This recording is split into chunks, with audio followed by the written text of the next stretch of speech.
Selamat berjumpa kembali dalam layanan audio Sahabat Seperjalanan. Hari ini adalah hari Senin 27 Mei 2024. Tema renungan saat teduh kita dengan judul Pendosa Merasa Suci. Pendosa merasa suci. Firman Tuhan terambil dalam Yohanes 8 ayat yang keempat sampai dengan kelima. Lalu berkata kepada Yesus, "Rabi, perempuan ini tertangkap basah ketika ia sedang berbuat zina. Musa dalam hukum Taurat memerintahkan kita untuk melempari perempuan-perempuan yang demikian. Apakah pendapatmu tentang hal itu?" Mari kita berdoa.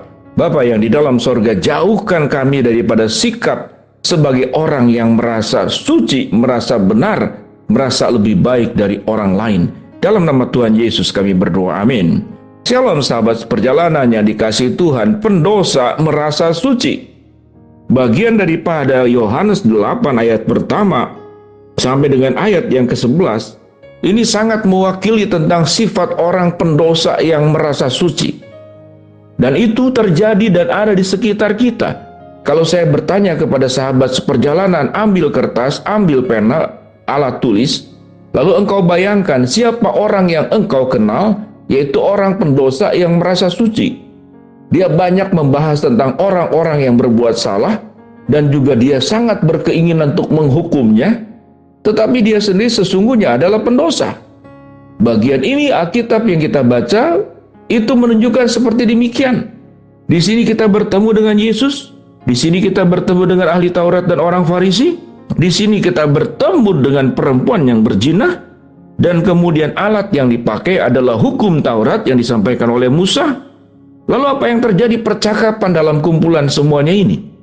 Kita bertemu sesungguhnya ada yang suci dan ada yang berdosa. Siapa yang suci? Kristus. Siapa yang benar? Kristus. Siapa pendosa? Perempuan yang berzina. Siapa pendosa? Ahli Taurat. Siapa yang pendosa? Orang Farisi.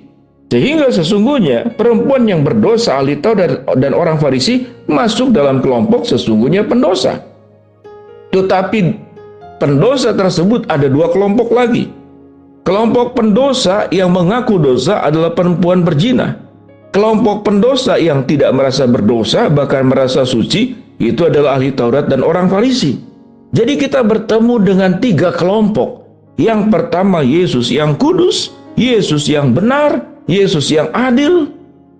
Lalu kemudian kelompok pendosa, ahli Taurat, orang Farisi sebagai pendosa dengan dosa yang mereka perbuat dalam bentuk yang berbeda, tapi merasa suci, merasa benar, merasa lebih baik dari orang lain. Lalu bertemu dengan pendosa yang namanya perempuan berzina. Dia adalah pendosa yang mengaku dosa, yang dengan segala rendah hati datang kepada Kristus, sekalipun memang pada saat itu seakan-akan dipaksa dibawa. Tapi pada saat itu juga perempuan berzina ini bertemu dengan pendosa yang merasa suci, yang mau menghukum, dengan sosok Kristus yang suci, kudus, benar, yang ingin mengasihi, menyelamatkan, dan mengampuni daripada si perempuan pendosa ini. Cukup menarik, apa dosa yang dilakukan oleh wanita ini? Berzina. Dan yang menariknya, tertangkap basah. Bagaimana caranya perempuan berzina lalu tertangkap basah? Apakah itu oleh ahli Taurat atau orang Farisi atau ditangkap orang lain? Lalu keinginan dari ahli Taurat dan orang Farisi ini bagaimana? Ingin membunuh perempuan yang berzina ini. Dengan alasan menurut tradisi Yahudi, harus dilempari. Pada saat ingin membunuh, seakan-akan ahli Taurat dan orang Farisi ini merasa dirinya lebih baik, lebih tinggi, kelasnya lebih atas daripada wanita yang berzina ini. Gambaran-gambaran seperti ini sahabat seperjalanan, itu sangat bisa kita temukan di lingkungan kita. Kita tahu dengan jelas kalau ahli Taurat dan orang Farisi, mungkin memang dia tidak berzina, tapi ada dosa-dosa lain, kesombongan, merendahkan orang lain, merasa diri sebagai lebih tahu tentang firman Allah, menguasai Alkitab, mungkin dia doa puasa, dia rajin ibadah, jangan-jangan dia juga adalah pemuka gereja, mendapatkan jabatan-jabatan di komunitas-komunitas tertentu sebagai seorang rohaniawan, tetapi sesungguhnya mereka pendosa. Mereka pendosa yang melayani di bait Allah yang kudus. Mereka pendosa yang bekerja di dalam pelayanan Tuhan yang kudus. tapi mereka mengerjakan pelayanan dengan penuh kekotoran, kejijikan yang ada di hati pikirannya. Ini luar biasa.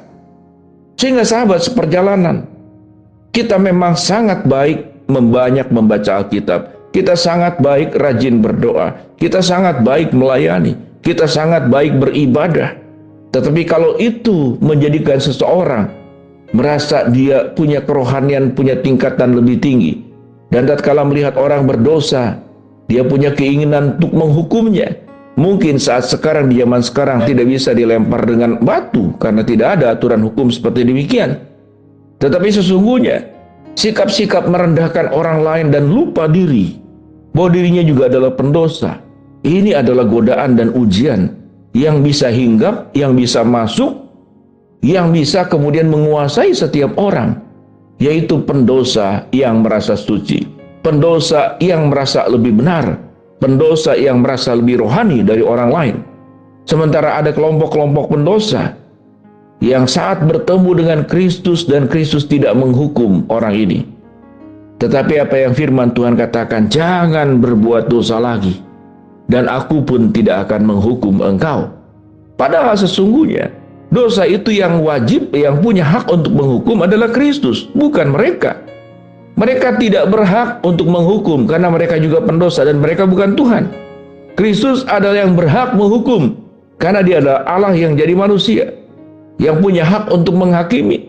Tetapi Kristus tidak melakukan itu. Yang punya hak tidak melakukan, yang tidak punya hak ingin melakukan. Bukankah ini gambaran sesuatu yang sangat tragis dalam kehidupan dunia ini?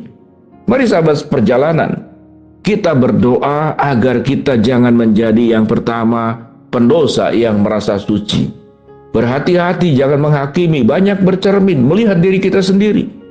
Jangan-jangan kita lebih buruk, lebih jijik, lebih berdosa.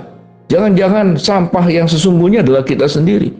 Bagi kita yang berbuat dosa, yang diwakili oleh perempuan berzina, maka dengarkanlah suara firman Tuhan.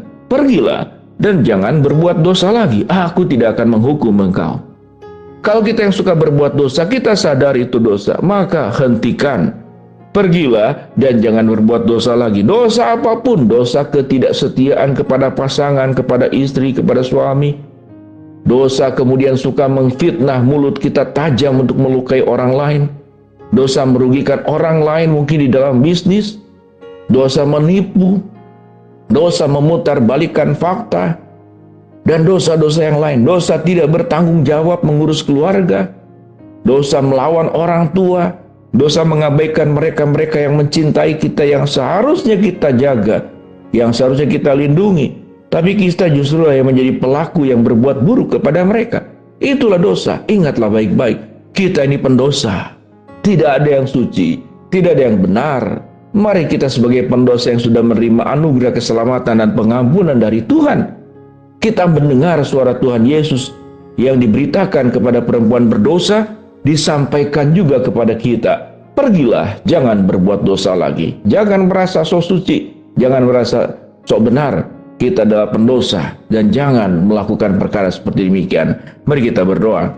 Bapa dalam surga, terima kasih buat kebenaran firman Allah yang kami pelajari. Hamba-Mu berdoa buat sahabat perjalanan yang sakit, Tuhan jamah sembuhkan. Yang sedang menghadapi masalah, Tuhan bukakan jalan. Yang sedang berdoa mengharapkan sesuatu, Tuhan kabulkan sesuai dengan waktu dan rencana Tuhan. Di dalam nama Tuhan Yesus kami berdoa. Amin.